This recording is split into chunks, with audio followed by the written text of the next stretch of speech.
ഒട്ടും പടം വരയ്ക്കാൻ അറിയില്ലെങ്കിൽ ഒരു പടം വരച്ചാലോ? അതിന് വേണ്ട ആദ്യം വേണ്ട ഒരു വളയാണ്. വള ഇല്ലാണ്ട് നിങ്ങൾക്ക് സർക്കിൾ വരയ്ക്കാൻ പറ്റുമെങ്കിൽ ഓക്കെ.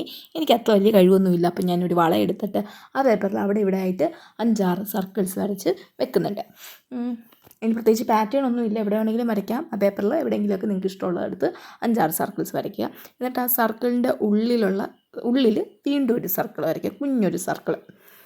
അപ്പം ഞാൻ മുകളിൽ കോർണറിൽ ഒരു സർക്കിളിൻ്റെ പകുതിയാണ് വരച്ചേക്കുന്നത്. അതുകൊണ്ട് തന്നെ ആ കോർണറിൽ കുഞ്ഞു സർക്കിളിൻ്റെയും പകുതി വരച്ചിട്ടുണ്ട്.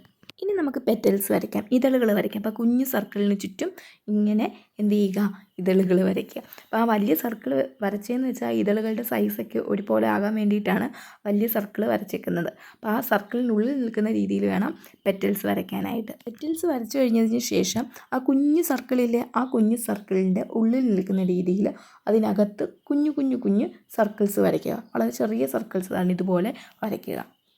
അതിന് ഞാൻ ഇവിടെ യൂസ് ചെയ്തിരിക്കുന്ന പേന എന്ന് പറയുന്നത് ജെൽ പേനയാണ് കേട്ടോ, ബ്ലാക്ക് ജെൽ പേന. ഇനി വലിയ സർക്കിളിനിടയിലുള്ള ഗ്യാപ്പില്ലേ, അവിടെ ഇഷ്ടമുള്ള ഷേപ്പിലൊക്കെ പോളിഗൺസ് വരച്ചു കൊടുക്കുക. പോളിഗൺസ് എന്ന് പറഞ്ഞാൽ എന്തെങ്കിലും ഒരു ഷേപ്പ് വരച്ചു കൊടുക്കുക. ഇനി നമുക്ക് ആ പെൻസിൽ കൊണ്ട് നമ്മൾ ആദ്യം വരച്ചിരിക്കുന്ന പെറ്റൽസ് ഇല്ലേ, അതൊക്കെ ഒന്ന് ഡാർക്കൻ ചെയ്ത് വരയ്ക്കുക. അതിന് ഞാനിവിടെ യൂസ് ചെയ്തിരിക്കുന്ന പേന എന്ന് പറഞ്ഞാൽ ജെൽ പേനയാണ്. അത് നന്നായിട്ട് ഡാർക്കൻ ചെയ്ത് അതൊന്ന് ആ ഒരു പെറ്റൽ നന്നായിട്ടൊന്ന് ഡിഫൈൻ ചെയ്യുന്ന രീതിയിൽ വരച്ചെടുക്കുക. ഇനി നമ്മൾ വരച്ച് വെച്ചിരിക്കുന്ന പോളിഗൺസ് ഇല്ലേ, അപ്പം നമ്മൾ നേരത്തെ പെറ്റൽസ് വരച്ചതുപോലെ തന്നെ ആ പോളിഗൺസും ഒന്ന് ഡാർക്കൻ ചെയ്തൊന്ന് ഡിഫൈൻ ചെയ്യുക. ഓൾമോസ്റ്റ് നമ്മുടെ ഔട്ട്ലൈൻ വരപ്പ് ഇതോടെ തീർന്നു. ഇനി നമുക്ക് കളറിങ് ആണ്.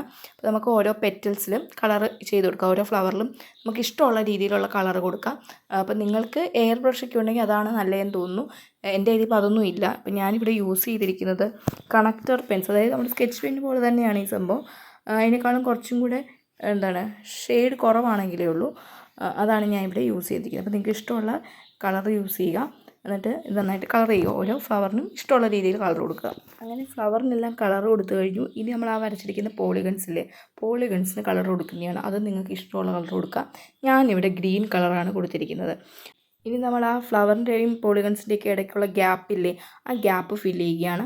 അതിന് നമ്മളിവിടെ യൂസ് ചെയ്തിരിക്കുന്നത് ബ്ലാക്ക് കളറാണ്. ഞാനിവിടെ ബ്ലാക്ക് മാർക്കറാണ് യൂസ് ചെയ്തിരിക്കുന്നത്, മാർക്കർ സ്കെച്ചാണ് യൂസ് ചെയ്തിരിക്കുന്നത്. അപ്പോൾ ഏതെങ്കിലും ഒരു ബ്ലാക്ക് കളർ നിങ്ങൾ യൂസ് ചെയ്താൽ മതി.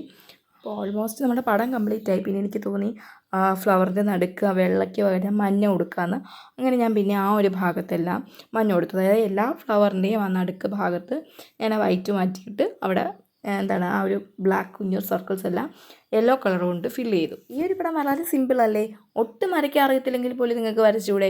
പിന്നെ ഇങ്ങനെ വരയ്ക്കുന്നതൊക്കെ നമ്മുടെ മൈൻഡൊക്കെ ഒന്ന് റിലാക്സ് ആകാനും നമുക്ക് ബോറൊക്കെ അടിച്ചിരിക്കുമ്പോഴൊക്കെ വരയ്ക്കാനൊക്കെ ഇങ്ങനെയൊക്കെയുള്ള പടം പറ്റും കേട്ടോ. നമ്മുടെ പടത്തിൻ്റെ ഫൈനൽ ലുക്ക് എന്ന് പറയുന്നത് ഇതാണ്. ഇഷ്ടമായോ? കുറച്ചും കൂടി സമയം എടുത്ത് സമാധാനത്തെ വരച്ചാൽ കുറച്ചും കൂടി നന്നായിരിക്കും കേട്ടോ. അപ്പം ഇന്നത്തെ വീഡിയോ ഇത്രയുള്ളൂ. ബൈ.